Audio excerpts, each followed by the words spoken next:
So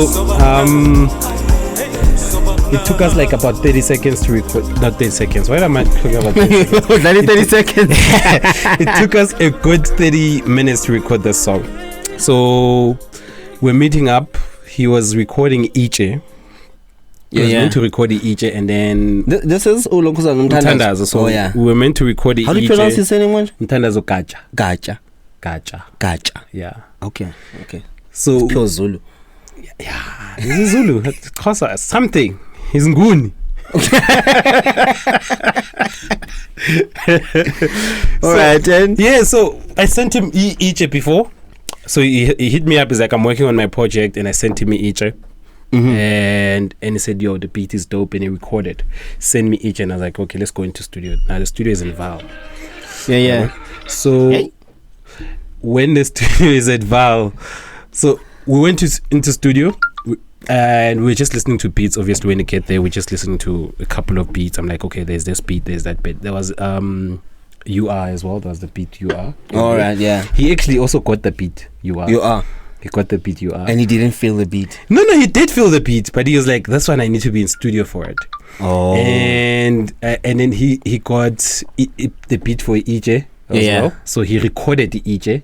That's like. Immediately when he got it, he recorded it, and then I'm sending. Did he write something? He doesn't write. If he is in studio, he just goes plug his system and he just sing verse 1, chorus, and then he packages that whole thing and he sends. Talk about talent. He sends you he will send you like a minute of whatever you've sent him. Oh. So he's gonna go like, this is the idea I'm working on. If he has 10 ideas, he'll send you this idea while you're listening to the other one. It sends you another one, sends you another one. I think Abana Mali sent me 3 different versions. Sheesh. And we've got 2 still not released. Yeah.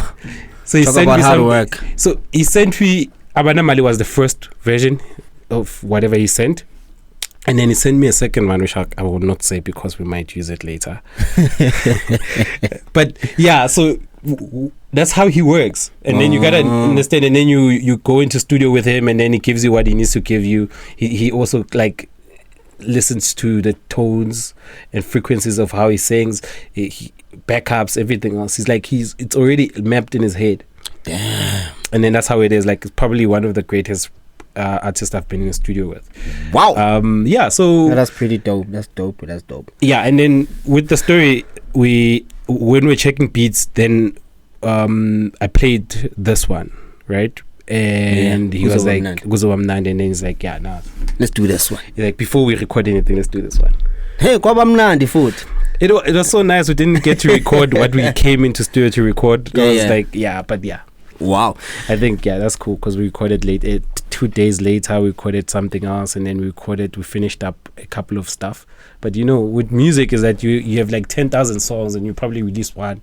And that's the thing. It'll probably the nature of the game. It'll work better maybe in 2 years, 10 years time, the songs the other songs we've done. Yeah. Nice one.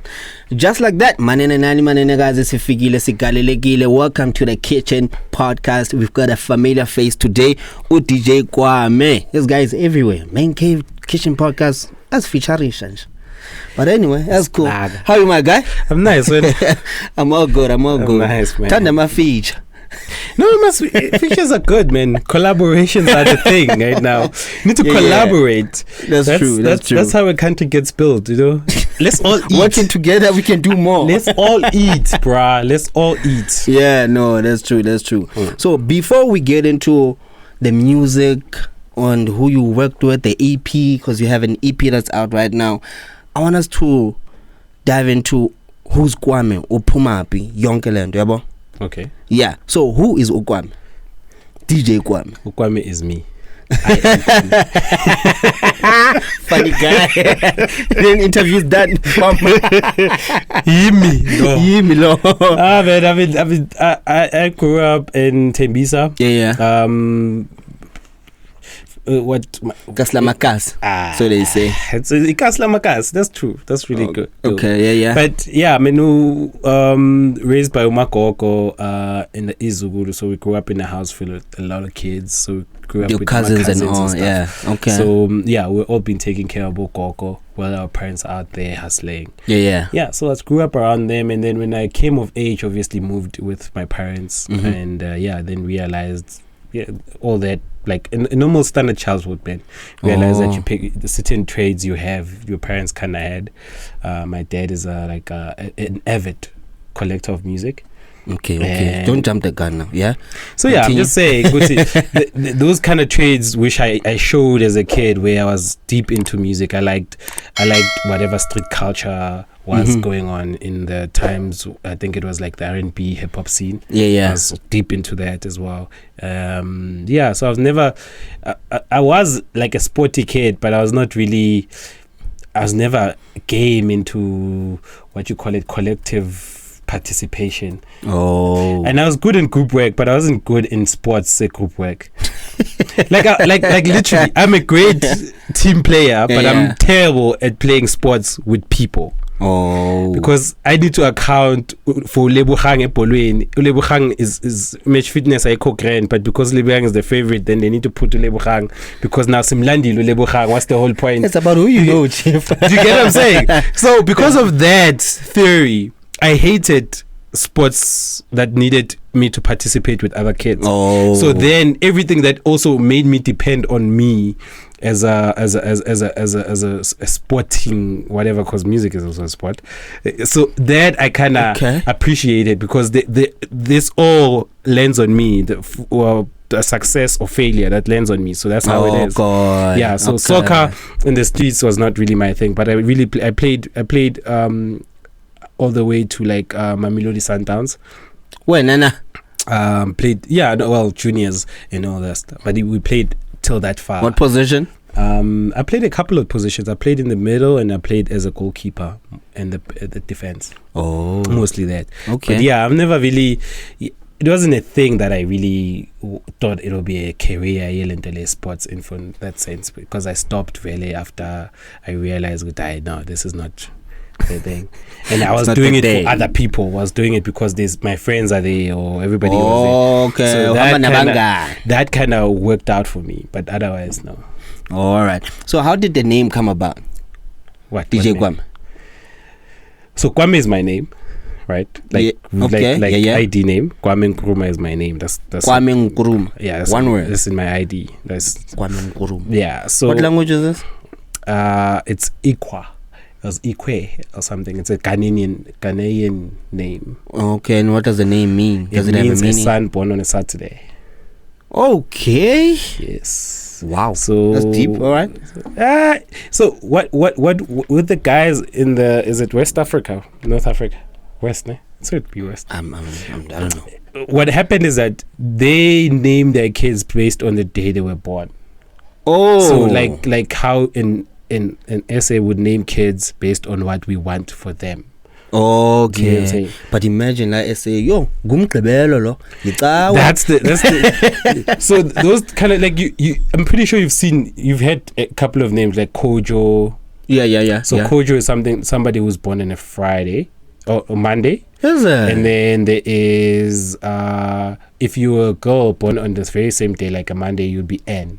Wow. And so those kind of names, there's a couple of those names that we hear, but we never really know how they work. So Kwame is one of those names. Wow, that's nice. So ufunde Pisbal? A couple of schools, man. I've been expelled a couple of times. Let's talk about varsity. Let's talk about varsity. Yeah. Let's leave primary, junior, secondary school. As I tell you, I did like 4 high schools. School hopping. 4 high schools in like 6 years. Wow. All right. Yes. Right now we're talking about varsity. Boston. I graduated. Didn't graduate. I did graduate, but didn't graduate. That makes sense. Because you didn't go to the ceremony. I didn't go to the ceremony. On the day of my graduation, we had umsebenzi endlini. It was nice. So I even have a picture of me. A picture of me that's like Facebook's now and then just reminds me. A picture of me going to pick like a cow or a sheep, one of the two. Okay. So I was gonna pick one of the sheep. So I have a picture of me. My brother took and I'm like the one carrying a sheep as if I knew what was going on. But yeah, that was like that picture always reminds me. On this day I was meant to graduate. So what did you study at Boston? Studied radio production, video. Did a couple of I did journalism and marketing. Okay. Did marketing first, second. Marketing 2, so that's probably 2 years of marketing. And that's all I did, and then decided Kuti, I'm too cool for this ish. Enjoy a game. So Boston is kind of like up there, in terms of standard and all. So what did Boston teach you that you are using to navigate the industry that you're in? Is there anything that they taught you? Pay school fees. I knew it. Like, pay your school fees. That's very, very important. No, Boston, what? Look, I mean, and this is not even a Boston thing, man. This is a school in general. Yeah. Like, school doesn't teach you anything that you probably wouldn't know even if you didn't go there. What's most important about school is the network you create, the kind of connections you do. True. Like, that's what school's about. Like, I think I was having a conversation with a friend of mine last, and I was telling the friend of mine that, you're actually pretty smart, and if you went to a multiracial school or like a private school, those elite schools, like Saint what, you'll probably be working in the US, top exec, because that's how smart she is. But because of the background we mostly black people come from, it's that my friends are in the same space as me. We are all in the hustling space. Okay. And we don't have uncles that might open the doors. And and then, who do you know? Now and then you have an uncle that can do that, but those are only like a handful of people, And that's what Boston also taught me, is that the people in the industry are people with a good. Their background needs to make sense. They needed to be powerful. Nobody comes from, like, the normal Rex to Riches story. Mm-hmm. There is no one you can point in the industry. Like, maybe there's out of 5 of the people you want to pick, one of that person is like a Rex from Riches story. Everybody else, they come from a good background of a family, So there's a couple of people where you're like, yeah, this one came from nowhere and they made it to where they're at. Let's talk about DJ Fresh, for example, is like, his father was an ambassador to Botswana. The connections that guy has already. Do you get what I'm saying? Unati, London ambassador. That's the parents. Wow. Do you get what I'm saying? These are the people who are in the industry who are like killing it, and they're good at their job. That takes nothing away from them. They dope at their job. And in that mix of those, Fat Joe, he came from the US to come do radio here, and you can see what he's not coming from a disadvantaged background. He's coming from but he's doing radio for everybody. But again, there's now and then a Kabzela that pulls up. You get what I'm saying? There is a Kabzela that pulls up. There is a Skumba that pulls up. There is Buddha. You can say that, but do you think he's coming from a very disadvantaged background? Not disadvantaged, but he's a hustler.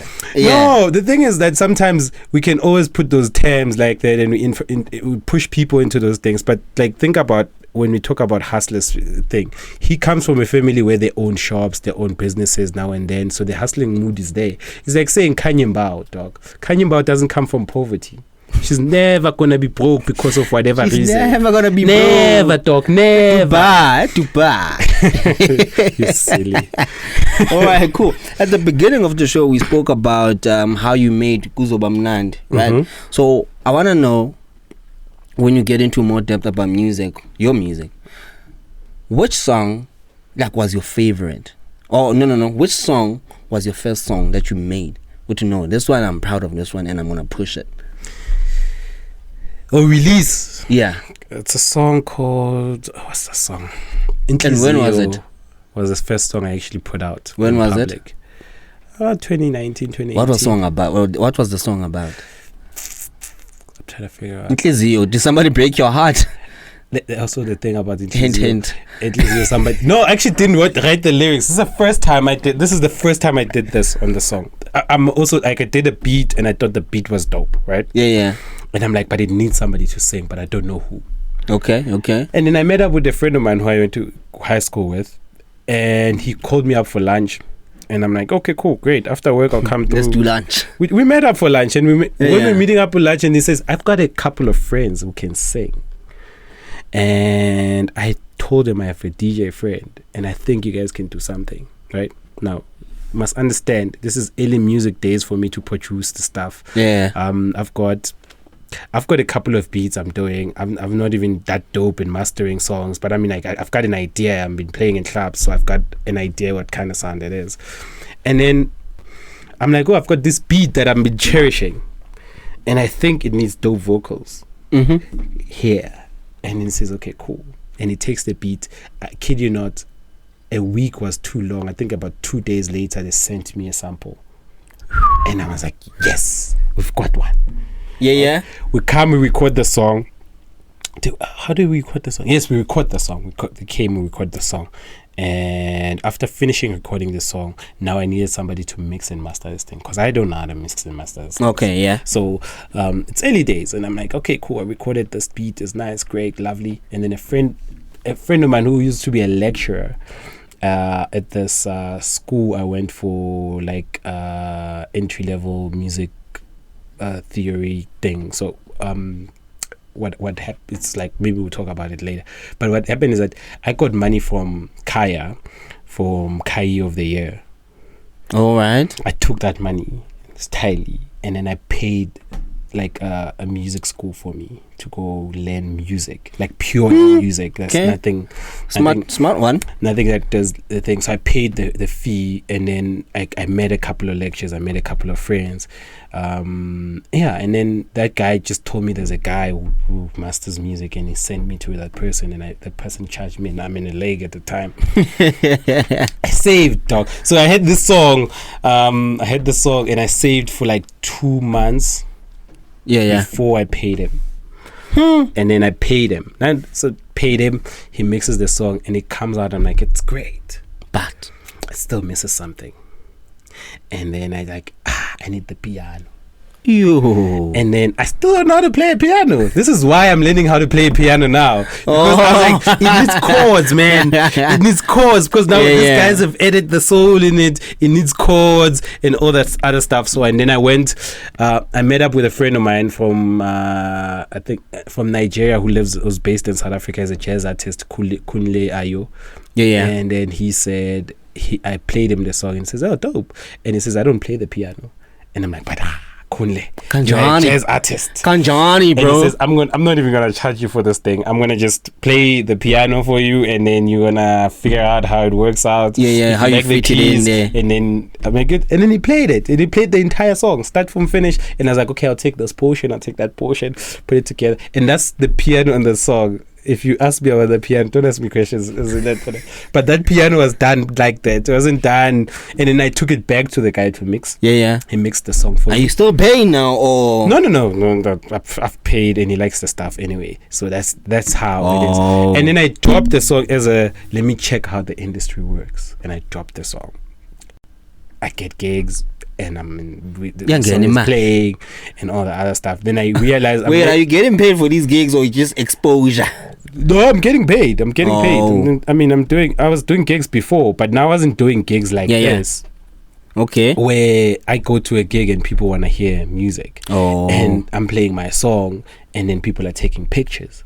And I'm like, this is the life, boss. Superstar. I've arrived. It's made for me. I was like, I've arrived. No, I didn't even say that. I said I arrived. You know, when there's a feeling, man, when you just performing, and you're used to just performing, playing your set. Abulebo sitting there, right? And then the one day you just perform, and you're killing the set as usual, and then as usual. No, because I kill the set. But the problem is that I don't kill. For me, it's always been the same, because there's no one who's in the background like chanting things or people taking videos. And then that very same time when I played the song, I had these guys who wrote the song, because I was touring with them now. I was like going around with them. So how about Mato? No, it was like, so we played, and some of the what was nice is that the guys got the gigs, we went to their gigs, I got the gigs, we went to their gigs. Oh, so in the night we'll do like 4 or 5 gigs because we are just connected all the gigs. This brings me to my next question. This is yeah, anyway, they took videos. It was so nice to see. All right, cool. So what kind of genre do you do? Music. Just music. I do music. Anything that sounds dope, you put it out. I do music, dog. I don't want to say I do that sound or that sound. I do music because you can see I'm also trying to create a catalog of just great music. Okay. Majority of it is always dance, but I don't want to then say I'm a dance. That's the dance music I do because I mean, listen to the EP, you'll figure out that the sound just goes from what I start from 110 BPM. All the way to about 122. Oh no, actually, 122. All right. So you mentioned you were busy. You guys were touring. How did you tell your parents, or were they supportive of your career and all that? My parents knew this thing. Like when people discovered that I DJ, I was 10 years in. What? When people discovered that, you can tell this guy a secret, eh? I feel. Nah, also because I was practicing, man. On 99 2000s, right? I discovered that I like house music. And I think a year or 3 years later, then I discovered there was DJing. And then from that time all the way to about 2008 or something like that, I've never played in front of people. So now the software the software footage was not even a virtual studio at the time. It wasn't the popular one. The popular one was Automix. I don't know that one. Because you knew in this game, bro. You knew in this business. You knew in this business, dog. But yeah, so Automix is basically the original digital mixing software. Okay. And it was so cool because it didn't have what Visual DJ had. Like the vinyls look like. So it looked like a digital audio software that it didn't look like a CDJ proper. So it wasn't like, it was nice. For me, I still miss that thing because the waves were very huge. And like, that's when you started learning with songs has different things. The kicks you can see there, you can see the melody on the floor there, you can see by the shape of the waves and all. That's how you do it. So that's what Automix had. Okay. And like if Fruity Loops doesn't have, everything is so small. With Visual DJ, there's like a whole small thing, but that one was huge, and it showed you the variation of everything else, and it had color with everything. So every time the beats will connect with each other, right? It'll be a certain color, so you'd understand that now the beats are playing on sync.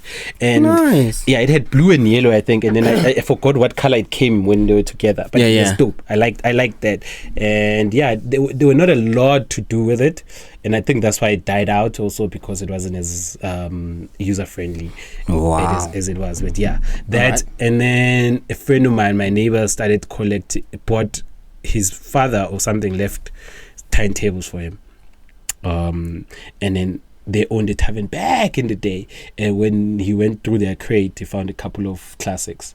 And then we started collecting vinyls, and then there was Soul Candy before it became Pezulu Records, and then before it became in Joburg, what's Commissioner Street. So we'd go there every Friday to go buy one record. Wow. One vinyl, and by the way, we're not like popular people, so we're not there. When we get there, we get like the stash, the new stash that is saved for the right people. The song that you like, the popular song right now, like we call it, like you wouldn't get an Osama. Like Osama was never like. Listen, they would bring 10 Osamas into the country, right? Sheesh. And then all those 10, they'll be spoken to already. Wow. So I'll be there. I'm like, I had this song last week, and I go to the city, and I know the name now. I know everything because I've seen it when Fresh was playing it. I saw the vinyl. I got there. They'll tell you it's not there. There's only 10 in the entire country. Yes. So imagine. So then I started learning. Well, from there, and I started learning that alternative music makes better sense. If you collect dope music, it doesn't really matter what it is. So that's why I've never been a person to collect exclusive songs in my set, because that's when I learned. You can play exclusive songs and have a boring set, and you can That's why I'm not phased by the fact that I would play sense, after a piano DJ or whatever. I still rock the crowd the very same way because I'm just playing music. Giant game. Let's get into the EP quickly, man. You've got a new EP that's out? Yes. What's it? I said Dustin. What's it called? The EP is called Dear Ivory. Yeah. Yeah, man. It's how many tracks are there? 5 songs, and I intentionally, subconsciously, or whatever they write with the divine intervention, noticed that it's a 30 minutes long listening. What? Like if you listen to it start to finish, you spend 30 minutes. Wow. Now I'm stuck on just 2 songs. Wow. Okay. 2 songs. Hard work. That's not even 60% of what I did. So what was the whole idea with EP? To tell you the truth, I don't. There was never an idea for the EP. There was never a planned idea for the EP. Yeah. There was just me just doing music, and then lockdown happened, and we did music, and now I'm sitting here with like 100 tunes, and I took the concept of extended play where it's not conceptualized in this is the storyline I'm going for, whatever. But the music seems like it was like that. But also you can tell, Guti, I was in the same headspace with all 5 songs, but the songs were done. Nah, but I feel like the slow tempo one, I feel like you're in a different headspace compared to the other 4. Well, I'm saying with production wise, yeah. Even the sounds, the elements all have the same thing, all 5 of them. We're gonna play because what I mean is that and I was about to say with the EP, right? The youngest song on the EP is like what we in now. It's like 1 year 3 months, 1 year 6 months. That's the oldest song on the EP. The youngest song on the EP. There's a song that's like 2 years, 3 years on that thing, on the EP. Sheesh. So do you get what I'm saying? So I just decided, I'm like, I've got so much music, let me just do this. Let me pick what works, what people need to hear, and what would best identify or would tell people that this is Kwame. Wow. So that's why this is what I listen to. This is me. Hello, how are you? Okay, now I get you. So because of time, can you just go through a couple of songs? So we already played Guzo Bamnandi. We played Guzo Bamnandi. So do you want to play your favorite, the slow one? Nah, I don't like that one.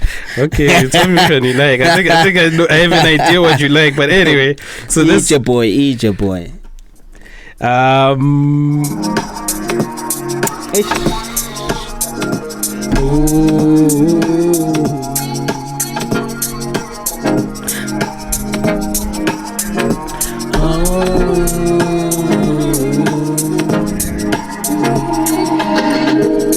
Don't wanna have a reason.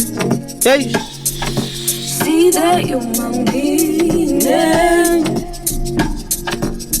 I know you're always needed. Hey. The glow into my gleaming. Okay. Your joy I'll buy. Don't wanna see you cry. I'll die 1,000 times. Just wanna see you smile. I'll give it all to make you always proud. Okay. I pray that's 'cause you are my life. Yeah. Hey, okay. Vuta malangabi, chap. Vuta malangabi, man. So, who wrote the song? Miss J. Miss J wrote the song for 6 months. I should tell you this. Maybe she won't want me to tell you. 6 months writing a song. Miss J is a perfectionist, Vanna. Like I've known Miss J for 5 years. Ever since I started producing, I've known her. And another thing, apart from Utandega on this EP, right? Everybody else on this EP I've done more than one song with. Okay, Umtandazo, that's a given. Yes, and then with Dr. Craig, we have like 3 songs. Okay. Let me see, 1, 2, 3. Yeah, we have 3 songs, if not 2. Okay. Another one that you'd like to play? I actually would play Ilentele because it's also a funny story. The last song on the EP. All right. What is it? Faka my password to go to our libal. Uban. You've been trying for 5 times now. No, because I'm trying to think as well. Like multitasking is not our thing, bro. All right. I think this is.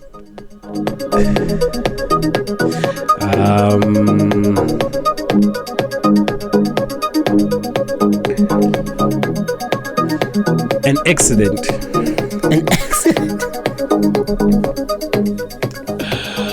How? So.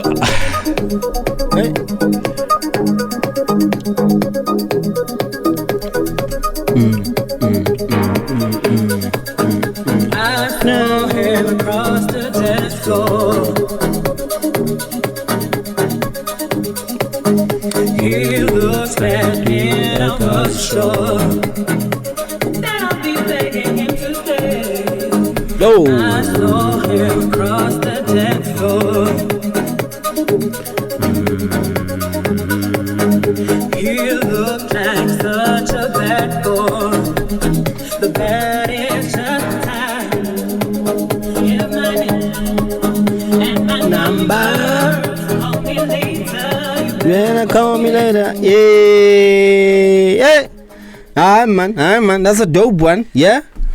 Yeah. So when I say it's the most funniest thing, what happened with Uthandeka is that Uthandeka is my closest friend. Yeah. Like for the last, again, maybe like 4 or 5 years, Uthandeka and I have been hanging out. Right? She's really, DJ. Wow.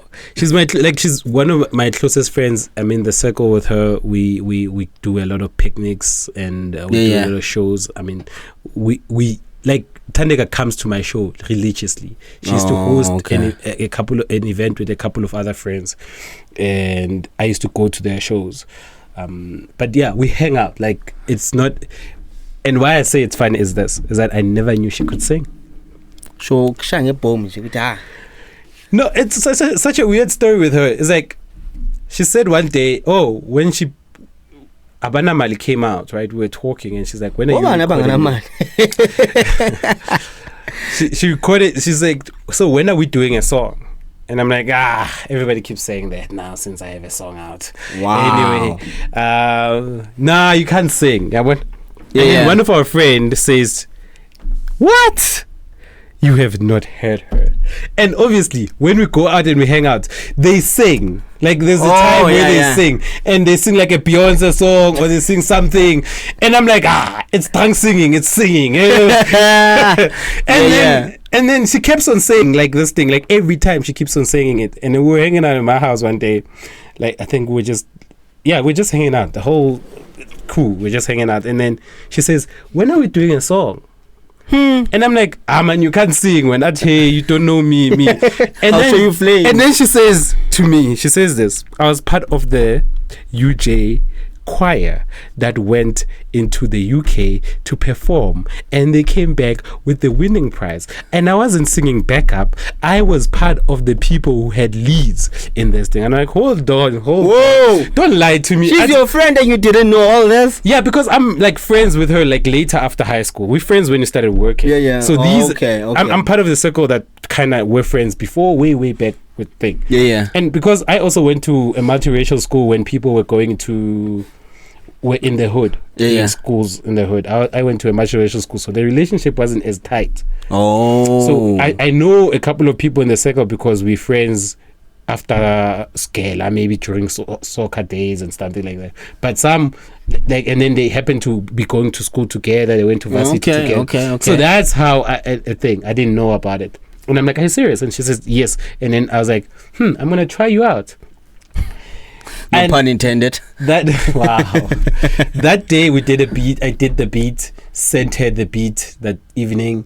Yeah. This was the beat like this, and then sent her the beat, and then she's like, "Oh, I like it." And she really didn't take forever, but she didn't take a shorter time anyway. She wrote the first verse, she wrote the chorus. Wow. And then she's like played it and she sang, and I'm like, okay. I said there was something here. I used like a whole idols thing. I was like, there's something. We can work with you, girl. I'm like, go finish it.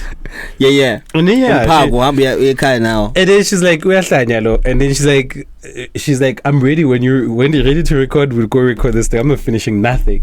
Wow. And hence we hit the song. Wow, that's pretty dope. Any other song that you like to play before we head out? No. But the whole entire EP, I can play the entire EP. I have nothing else to. Just play. Mtandazo boy. I feel like we're promoting Mtandazo. Yeah, we can promote him. He's my boy. Promote him. We play because of Mnandi. Can you play EJ? Okay. Himalaya nina kodwa nina ngikhala ngawe ngithi kodwa nina ngikhala ngawe inhliziyo yakho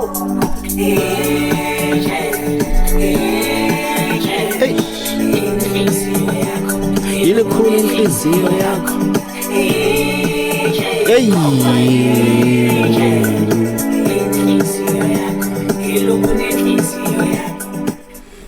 Yes. What do you like about that song? It's a message behind the song. No, actually, when we were speaking about how he does the thing, it's like Mtandazo has ways of connecting with the spirits when he writes music. He has ways of figuring out how he needs to write this thing. Like, let me tell you a story about everybody on the vocals. They're like spiritually connected. Like Miss J just writes music and then is like, it's not perfect yet. Okay. Like, and she needs it to be perfect, and that's gonna be that. And then number two, you find what's his name, Mtandazo is like spiritual. If it's not spiritually, then he will not write the song. It doesn't feel it spiritually. And there's the thing he likes saying, like, a song speaks to you. Wow. And tells you where do we need to go. Do you know what I'm saying? So the lyrics don't just come because it's a dope beat and I'm gonna go. It tells you which avenue we're taking. Oh, that's that. And then Dr. Craig Love is a different story. Dr. Craig Love is a producer by nature. So he's like thinking, okay, what would work? What would the melodies do this thing? And when you're in studio with him, you must understand that if he hits one key wrong, you start the whole entire thing from scratch. Not from scratch, but this whole thing you're recording. Craig is like, I need to hit. You should listen to Take Me Far Away. Take Me Far Away is probably the most perfect key song on the album. Wow. He sings that good. There's nothing we needed to do to his voice for him to be that wow. And and with everybody. But Craig was like, it doesn't sound right. Yeah. Let's do it again. Let's do this again. Let's do that. And that also helped me as a producer because this is version 3 of Take Me Far Away as well. It sounded different before, man. What I'm saying, it's like out there, you're not sure, like, let's do it again. Let's do it. Like, don't you get irritated? I am that guy as well because I make people record over and over and over and over again. Sure. Like, I mean, Lekosh is not on the album with Ekaya, right? We once had like that whole argument that after he's done, and I was like, no, it's not there. It's not the one. Let's go back. You know, like how we did Ekaya, like it's the most freakiest thing is that he recorded, right? He recorded Ekaya with different choruses and all the other stuff and everything else. And then Ekaya was supposed to be part of the verse at that point. If I can show you the whole entire project, Ekaya was not the chorus. There was a different chorus. He is saying the chorus, and I was like, no, we're there. We're not there yet. Yeah. And then when he's about to finish, he did Ekaya. Oh, Konale, Panzeka. And then when he did that, and I was like, okay, I think I've got my chorus. Wow. Took that, put everywhere where it needed to be put, and then I was like, okay, now we out of these many verses, we'll figure out which one goes where. Yeah. And then we lined up everything, where the verse was needed. We needed another verse. He recorded another verse. He also doesn't write. He comes with it, he's like, okay, cool, we're gonna go there. I have a plan. This is what I'm gonna do. Yeesh. So that's that. And then Thandeka, obviously, Thandeka being a professional singer for a living, and yeah, when she goes into studio, she just sings. Like Thandeka just sings. She's like, okay, what do you guys want me to do? Wow. And then you're like, okay, cool, go into, like he like literally did the first verse, did the chorus, right? Yeah. And then the last verse she did in studio. She's like, what should it do? So the album is great vocalist. Probably I've had the pleasure to meet in my short term as a producer, but also it has vocals where I think would go far anyway, with or without me. Wow. That's what the beautiful. Dope. That's pretty the dope. Quality is everywhere, from the sound production to the people singing and the people writing, and the writing is actually amazing. So I think this is probably the most perfect project I could ever do as a person. This is my Chronicle 12. What's that Dr. Dre album?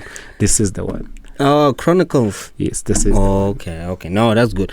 Where can people get the whole EP? It's out on all social platforms, and it's out on all digital stores. It's out on, I want to almost say it's out on, you can get it on CD, on Look and Listen, and Musica, and all that. Those days are gone. Gone. But yeah, so all digital platforms where you probably get your music. Yeah. Chances are it's not on Fagaza. I hope it's not. But I'm gonna check it out. I hope it's not. I'm gonna check it out. Yeah, but like if whatever you use to get your music, it's really, you get it. Don't ask for instruments on Facebook and ask for there's no such thing as DJ packs anymore. Oh wow. But yeah, I mean that's it's everywhere. It's everywhere. TikTok, you can think about it. That's where it is. All right, no, that's pretty dope. So this is the Kitchen Podcast. This is the famous question: can you cook, Spad? And what's your favorite meal? But I just told you about the perfect album. Didn't I cook great music? Didn't I cook great music? You're not listening it correctly. Well, you did. That's a given. You did. Man, just tell ngokupeka ebe ilokhuzana in the kitchen, Spad. You're not listening to it. I know where you're going. I know where you're going. I don't want to go in that direction. Can I cook? I can actually cook.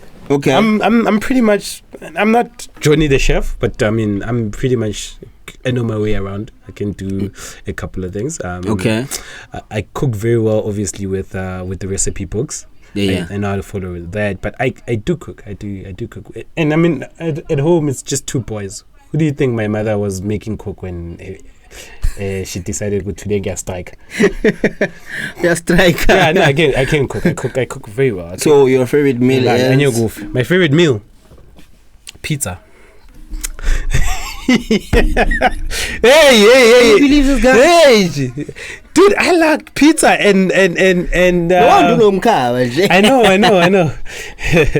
Different gifts, bro. No, but I like pizza and milkshake. That's like my favorite because I don't eat like a umkhodu. You don't eat umkhodu? Listen, umkhodu, especially the way we do it, like as black people, we mix umkhodu namathumbu and all that stuff. I don't eat that. Right, but I eat the mkhodu part without the matumbo. Oh, I'll eat that part. I think I'm stressed with the matumbo part. And then what else I don't eat, by the way, is I'm a hard body chicken. I don't eat.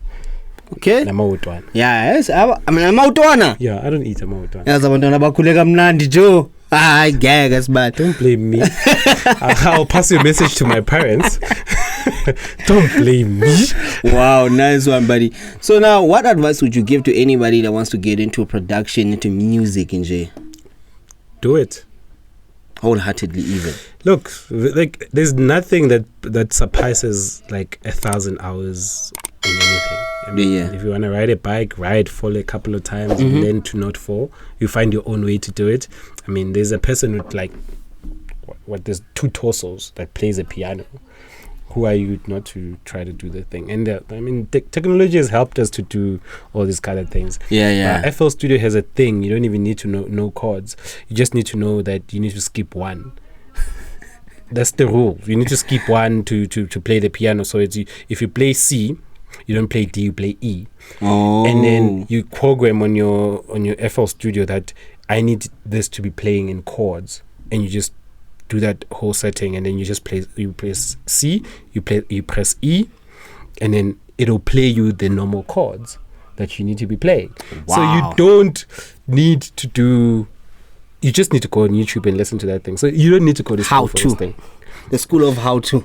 How to produce just anything you want to learn about a software, you kind of learn, and you just put more hours into it and put your time into it. And yeah.